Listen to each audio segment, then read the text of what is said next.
नमस्कार, मैं Umesh dream TV के लाइव सेगमेंट और नॉन लाइव सेगमेंट पेज में आप सभी का स्वागत करता हूं। स्वागत तो करना हमारा मूल कर्तव्य है।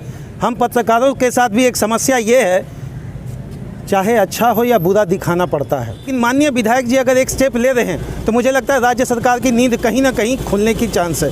पहले विधायक जी एक चीज़ जानना चाहेंगे, क्या स्टेप था ये, किस स्टेप के लिए आप आगे बढ़े? देखिए, हम कह सकते हैं पूरे देश में डीजल और पेट्रोल का रेट बढ़ने से जितने भी विरोधी दल के संगठन है उन लोगों के द्वारा पूरे देश में हाय तौबा मचाने का काम कर रहे थे।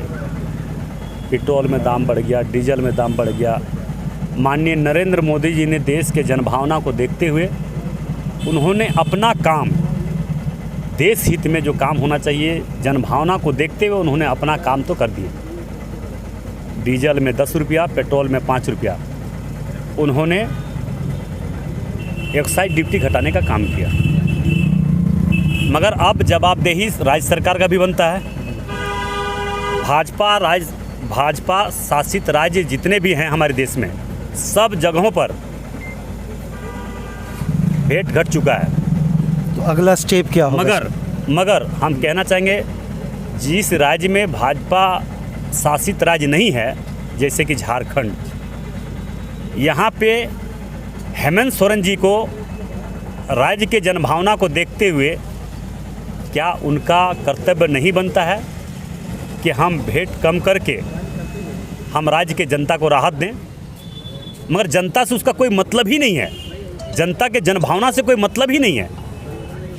तो जब ऐसी सरकार जो जनभावना को देखकर काम नहीं कर रही है तो ऐसी सरकार को रहने का कोई उचित ही नहीं बनता है। विधानसभा में भी बात उठेगी निश्चित तौर पर भारतीय जनता पार्टी इस मुद्दा को लेकर जनभावना को देखते हुए ये अभियान छेड़ चुका है और सड़क से लेकर सदन तक भारतीय जनता पार्टी के विधायक होने के नाते, भारतीय जनता पार्टी के कार्यकर्ता होने के नाते संघर्ष और लड़ने का काम करेंगे और जनभावना को न्याय दिलाने का काम करेंगे। हस्ताक्षर अभियान से कहां तक लगता है कि वैट एक एप्लीकेबल सेंस लागू होगा राज्य सरकार के द्वारा? देखिए, भारतीय जनता पार्टी नीति और सिद्धांत वाली पार्टी है।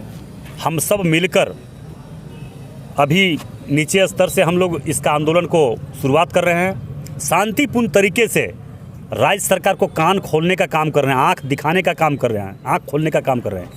अगर इसके बाद भी अगर राज्य सरकार नहीं मानती है, नहीं सुनती है, इसके लिए आर पार का भी लड़ाई जनभावना के देखते हुए लड़ना पड़े तो हम लोग कभी भी भारतीय जनता पार्टी के कार्यकर्ता पीछे नहीं हटने जा रहे हैं। मुझे लगता है कि लोकप्रियता के तौर पर अगर देखा जाए तो 81वीं विधानसभा में आप सबसे बहुचर्चित विधायक हैं।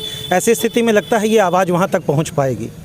देखिए, लोकप्रियता की बात हो गई तो हम अपने आप को लोकप्रियता कोई खरीद नहीं सकता। आप हैं विधायक जी? नहीं, हम एक जनसेवक हैं और सेवा के भावना से हम जनता का सेवा करने का काम कर रहे हैं और उसी लोगों का आशीर्वाद परिणाम है कि जो हमें आशीर्वाद देता है। और एक कह सकते हैं कि चर्चित विधायक बोलिए या एक सेवक के रूप में बोलिए, हम अपना काम करके ही हमका नाम और उपाधि जो मिला है राज्य ये बाघमारा की जनता के आशीर्वाद से मिला है, क्षेत्र के जनता, जिला के जनता के, राज्य के जनता के आशीर्वाद से हमें मिला है। धन्यवाद। चूँकि ये एक हस्ताक्षर अभियान नो डाउट बाघमारा में एक बेहतर चीज़ साबित होने जा रहा है। यहाँ के माननीय विधायक डुलुमतो जी के द्वारा जो एक आश्वस्त स्थिति यहाँ पर जारी की गई है, मुझे लगता है हम सभी को इसमें हस्ताक्षर करके एक स्टेप आगे बढ़ने का काम करना चाहिए। राज्य सरकार से हम सभी, किसी धर्म जाति विशेष के समुदाय के लोग से कोई मतलब नहीं है। मतलब यह है कि वैट अगर कम होगा तो कहीं ना कहीं जनता को राहत पहुँचेगी। धन्यवाद आप सबको। धन्यवाद।